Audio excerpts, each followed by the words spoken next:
Se nessa encarnação, nessa atual, nós não resolvermos algumas questões, nós estamos colocando mais uns pontos negativos para a próxima. Não consegui acessar esse conteúdo, que era um conteúdo muito dolorido, muito profundo, e que a regressão me ajudou. Pode ser uma grande viagem, mas é uma grande viagem que há comprovação, não é? Existe toda uma ciência com grandes pesquisas, com sérias pesquisas a nível de universidades. Algumas universidades têm pesquisas em relação a pessoas que dizem que foram em determinados lugares, viram determinadas paisagens, pessoas, e isso é verificado. A ciência também tem visto que algumas pessoas, quando tem alguma premonição, isso acontece. Então, tem uma literatura vasta sobre a comprovação da verdade desses fenômenos, que alguns falam que é mediúnico, outros falam que é parapsicológicos, ou fenômenos sensitivos. Mas o que a ciência tem trabalhado é na comprovação, na fidedignidade dessas experiências com a realidade. As pessoas muitas vezes dizem: Ângela, mas isso é verdade? Eu estou realmente acessando o meu banco de dados kármicos ou dos antepassados? Ou isso é uma imaginação? Eu sempre digo que não importa. Não importa. Se for uma imaginação, é uma imaginação que está vindo do self profundo. Mas, em algum momento, essa pessoa percebe que essa imaginação tem algo de diferente. Essa imaginação toca profundamente essa pessoa e ela se emociona, algumas vezes chora, algumas vezes sentem êxtase. Então, não é uma imaginação racional, é um acesso a uma parte do self, da alma dessa pessoa, que foi tocada. E daí é muito provável, quase 90% a 99% de chance de ter sido no banco de dados, ter sido a memória que foi acionada. Por que a regressão como ferramenta da transpessoalidade, que é uma linha que você trabalha? A regressão faz parte da psicologia transpessoal porque ela trabalha uma consciência incomum.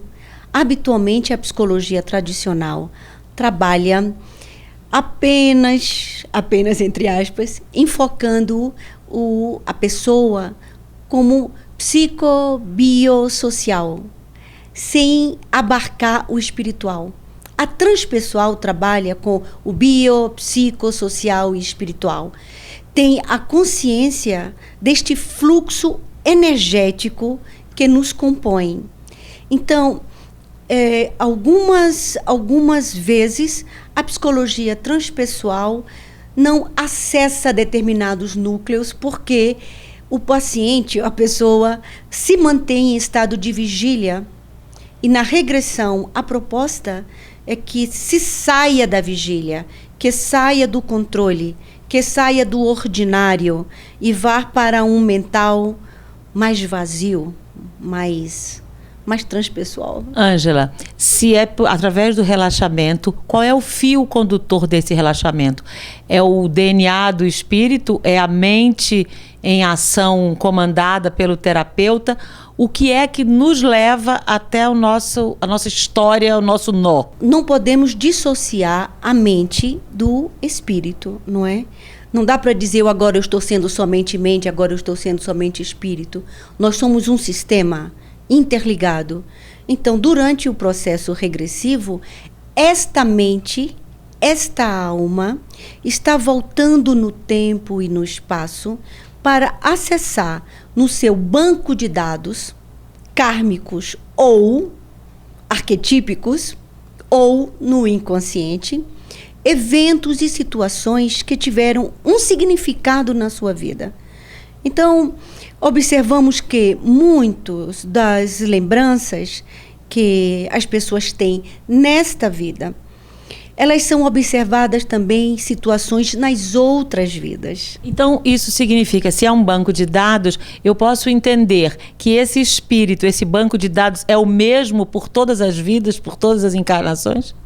Sim, assim, o Jung falava que existe um arquétipo, existe uma constelação coletiva, né? Um inconsciente coletivo, onde esse inconsciente existe desde sempre, é a história da humanidade, onde cada um de nós pode acessar. Fora esse grande inconsciente coletivo, tem o nosso inconsciente desde sempre. Nós trazemos, a ideia de karma é exatamente isso, é o banco de dados que nós acumulamos durante as encarnações.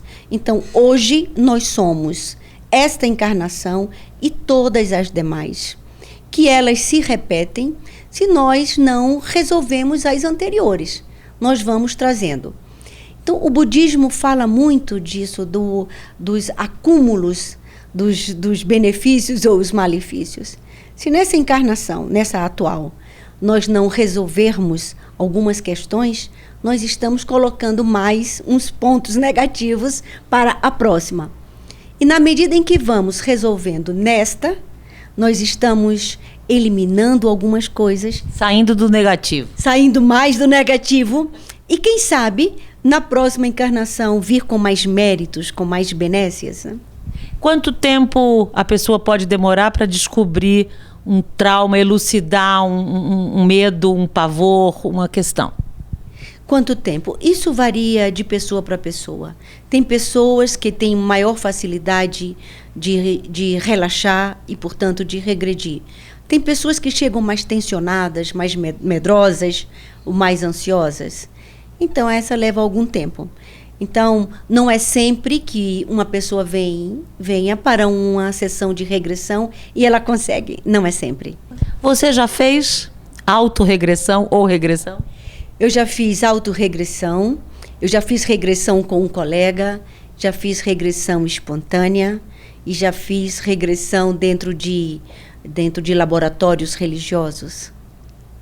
Já fiz vários tipos. Viu sempre as mesmas origens? Não, eu vi algumas coisas que eram das minhas vidas.